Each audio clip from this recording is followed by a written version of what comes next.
함께 성경 말씀 읽겠습니다. 누가복음 21장 34절에서 36절의 말씀입니다. 누가복음 21장 34절에서 36절 말씀입니다. 너희는 스스로 조심하라. 그렇지 않으면 방탕함과 술 취함과 생활의 염려로 마음이 둔하여지고 뜻밖의 그 날이 덫과 같이 너희에게 임하리라. 이 날은 온 지구상에 거하는 모든 사람에게 임하니라. 이러므로 너희는 장차 올 이 모든 일을 능히 피하고 인자 앞에 서도록 항상 기도하며 깨어 있으라 하시니라. 아멘. 주님의 은혜와 평화를 빕니다. 주님의 은혜와 그 크신 사랑이 우리를 가득 채우고 흘러넘쳐서 우리의 가족들과 친구들, 북한 동포, 그리고 코로나19가 집계조차 잘 되지 않는 가난한 나라 사람들에게까지 전해지길 소원합니다. 새해가 밝았습니다. 작년 이맘때와는 사뭇 다른 태도로 우리는 새해를 맞이하고 있죠. 지난해 우리 고등부와 중등부가 교회 아침 큐티 본문을 따라서 예언서를 가장 많이 봐서 그럴 수도 있겠지만 작년 한 해 가장 많이 우리에게 다가왔던 주제가 회개가 아니었을까 싶습니다. 작년에는 뭣도 모르고 나름의 계획들을 가지고 한 해를 시작했는데 2달을 다 채우지도 못하고 코로나19가 우리를 덮쳐왔죠. 우리는 지난 한 해 많이 돌아보기도 했고 우리가 어디쯤 서 있는지 조금은 분명하게 볼 수 있었던 그런 시간을 보냈어요. 올해는 작년과 같을 수는 없을 거예요. 올해는 우리가 코로나가 그리 쉽게 끝나지 않는다는 것도 알게 되었고 방역 단계가 낮아지고 오프라인으로 우리가 모이게 되더라도 언제든 다시 온라인으로 바뀔 수 있다는 것을 언제나 염두에 두고 있을 거예요. 그리고 각자가 계획을 세우더라도 언제나 코로나를 염두에 두고 그렇게 세우게 되겠죠. 작년 한 해 우리를 사로잡았던 것이 성찰과 회개였다면 작년 한 해에 우리를 사로잡았던 말씀이 성찰과 회개였다면 올해는 바로잡힌 방향으로 정진하는 한 해가 되어야 되겠죠. 회개라는 말을 원어로 살펴보면은 방향을 돌리다 정도로 이해해도 좋을 것 같아요. 어떤 물체가 운동하는 방향은 어떤 자극이 없다면 관성에 의해서 바뀌지 않죠. 그런데 어떤 자극에 의해서 운동하는 방향이 전환되는 것, 그것이 회개예요. 그 자극은 분명 주의 길을 예비한 요한의 외침이자 하나님 나라를 이 땅에 전수했던 예수님의 외침이었죠. 매년 새해를 맞이할 때 청소년인 여러분이 가장 많이 하는 다짐 중 하나가 시간에 대한 결심이지 않을까 싶어요. 청소년기에 재정이나 다른 어떤 것보다 여러분에게 주어진 재화는 시간이기 때문에 더욱 그럴 것 같아요. 누군가와 같이 살게 되면서 가족들과 살 때는 자연스러웠던 것들이 굉장히 이상하게 여겨지는 경험을 하곤 하는데 제 경험 안에서는 그중 하나가 시간에 대한 것이었어요. 저희 아버지는 신문사 쪽에서 젊은 시절을 보냈었는데 자신이 가진 습관 중에 제게 강요하다시피 했던 것이 메모하는 것과 자투리 시간을 활용하는 것이었어요. 그래서 저는 아주 자연스럽게 걸을 때 할 수 있는 일, 대중교통을 탔을 때 시루 속에 콩나물처럼 있을 때 할 수 있는 일, 책상에 앉아 있을 때 할 수 있는 일, 심지어 설거지를 하거나 아이를 볼 때 할 수 있는 일들을 미리 생각해 놓고 사는 것이 아주 자연스러웠어요. 그런데 어른이 되어서 만난 제 아내는 시간을 충분히 누릴 줄 아는 사람이었어요. 저와는 너무 다른 그를 보니 제 습관이 굉장히 이상하게 서로에게 여겨졌어요. 새해 벽두에 깨어있으라 하는 말씀을 듣는다면 대부분의 사람들은 아마도 저와 같이 시간을 아주 촘촘하게 메우며 효율적으로 사용하라 라는 의미로 이해할 수도 있을 것 같아요. 저도 오랫동안 그렇게 받아들였었는데 하나님은 굉장히 부지런하실 것 같고 시간을 낭비하면은 죄책감이라도 생기곤 했던 것 같아요. 그런데 제겐 게으름으로 보이던 깊은 영성을 소유한 아내를 하나님께서 허락해 주셔서 깨어 있으라는 말이 꼭 그런 말은 아니겠구나 하고 생각할 수 있게 되었어요. 그래서인지 어느 때부터인가 깨어 있으라 라는 말씀의 의미를 오늘을 살라 라는 의미로 이해했던 적도 있었어요. 오늘이라는 하루는 분명 기독교 신앙 안에서 영원과 밀접하게 관련이 있긴 해요. 그런데 자칫하면 욜로나 까르페디엠처럼 낭만적인 생각에 사로잡힐 수 있는 위험이 있어요.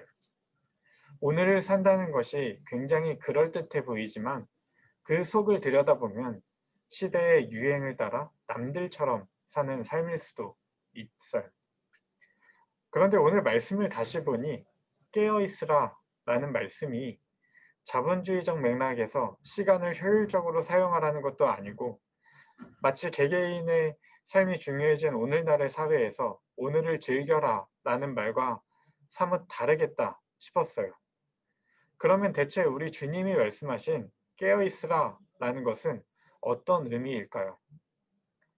주님께서 항상 기도하며 깨어있으라 라는 말씀을 하시기 바로 전에 무화과 나무의 비유를 하시면서 이렇게 말씀을 맺으셨어요. 33절인데요. 천지는 없어지겠으나 내 말은 없어지지 아니하리라. 모든 것은 다 사라지지만 사라지지 않는 것이 있다. 다시 말합니다. 모든 것은 다 사라지지만 말씀은 사라지지 않는다. 우리 그 대답을 회피하고 사실 대답하려고 해도 대답하기 어려운 질문이긴 하지만 우리를 늘 따라다니며 때론 괴롭게 때론 또 우리를 풍성하게도 하는 질문이 있어요. 바로 나는 왜 있는가 하는 질문이에요. 왜 나는 없지 않고 있을까? 나는 누구일까? 하는 질문으로 여러분의 다양한 질문들이 수렴될 거예요. 나는 뭘 잘하지? 나는 앞으로 뭘 해야 하지? 내 꿈은 뭘까? 이런 질문들, 이것들이 다 거슬러 올라가다 보면은 나는 왜 있을까? 라는 질문으로 수렴된다는 거죠. 이런 질문들을 하다 보면은 드러나는 인간의 실존이 있는데 우리 신앙인들은 하나님께서 우리를 이 땅에 보내셨다라고 고백하지만 독일의 한 철학자는 인간이 이 세상에 던져졌다라고 표현을 했어요. 그 누구도 여기서 내가 언제 어디에서 어떤 환경에서 어떤 부모 아래서 태어나야겠다 선택하고 태어난 사람이 없죠. 우리는 어떤 것도 선택할 수 없었어요. 그래서 그는 우리를 던져졌다라고 표현한 것이에요. 그러다 보니 우리는 왠지 모를 불안에 사로잡혀서 살아요. 어떻게 살아야 할지 아무도 살아가는 방법을 알지 못하니 주변을 둘러봐요. 주변을 둘러보면은 어떤 사람들은 뭔가를 아는 척하고 살아가지만 사실 갈 바를 알지 못하기 때문에 주변을 둘러보며 그들도 남들처럼 살아가려 발버둥을 치죠. 인간의 현재는 늘 그런 상태인 것 같아요. 그러나 코로나19가 우리에게 왔듯이 간접적으로 죽음에 대해 경험하면서 우리는 한정된 시간을 사는 유한한 존재라는 것을 깨닫죠. 유한하다라는 것은 언젠가 죽는다는 것이죠. 그리고 우리가 작년 내내 깨달은 것처럼 앞으로 어떻게 될지는 아무도 모른다는 것이기도 하고요. 이러한 깨달음이 우리를 정신이 번쩍 들게 하곤 해요.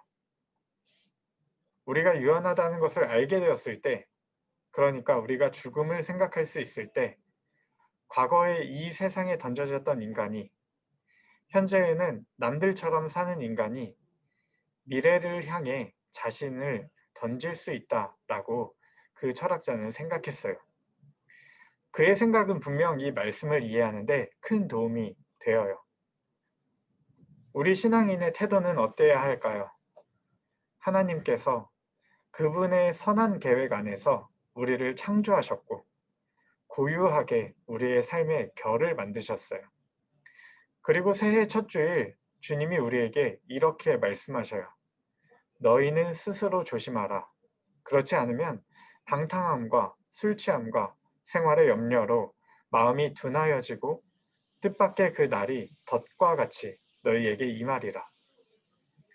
방탕함과 술 취함이 오늘만 즐기자도 아니고 생활의 염려에 사로잡혀 시간을 효율적으로 쓰자도 아니죠. 그러다 우리의 마음이 둔하여지고 그러다 그 날이 덫과 같이 우리에게 온다고 말씀하셔요. 오늘 우리에게 깨어있으라 말씀하시는 것은 바로 우리의 지향을 바로 하라는 말씀이에요. 그리고 그 지향은 사라지는 것이 아니라 사라지지 않는 것, 주님의 말씀을 지향하라는 것이죠. 다가올 하나님 나라를 향해 나를 던지라 하는 말씀인 것이죠. 지금껏 살아온 여러분의 삶도 코로나19로 전혀 예상치 못했던 작년 한 해도 그리고 오늘 대한민국에서 한 명의 고등학생으로 사는 것도 우리가 선택하진 않았어요. 우리는 그냥 그런 상황이 주어졌고 여기까지 왔죠. 그렇기 때문에 불안해요. 갈 바를 잘 모르죠.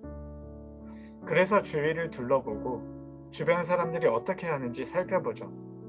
그리고 그 사람들이 사는 대로 생각하는 대로 따라가기 십상이에요. 그게 오늘 우리의 현실이죠. 그러나 오늘 깨어있으라 하는 말씀은 우리를 사라지지 않는 것으로 인도해요. 우리 각자가 처한 상황도 다르고 앞으로 가고자 하는 길도 다르지만 오히려 그렇게 고유한 것이 하나님의 뜻이겠지만 한 가지 우리가 공통적으로 할 수 있는 것이 있을 거예요. 각자가 우리가 주어진 삶을 살아가면서 말씀의 인도함 한번 받아보면 어떨까요? 올 한 해 우리가 함께 말씀을 지향하면서 말씀의 안내를 받으면서 지내보면 어떨까요? 하루를 여는 아침에 오늘을 그냥 사는 것이 아니라 내게 주어진 말씀을 따라 깨어서 살아가 보면 어떨까요?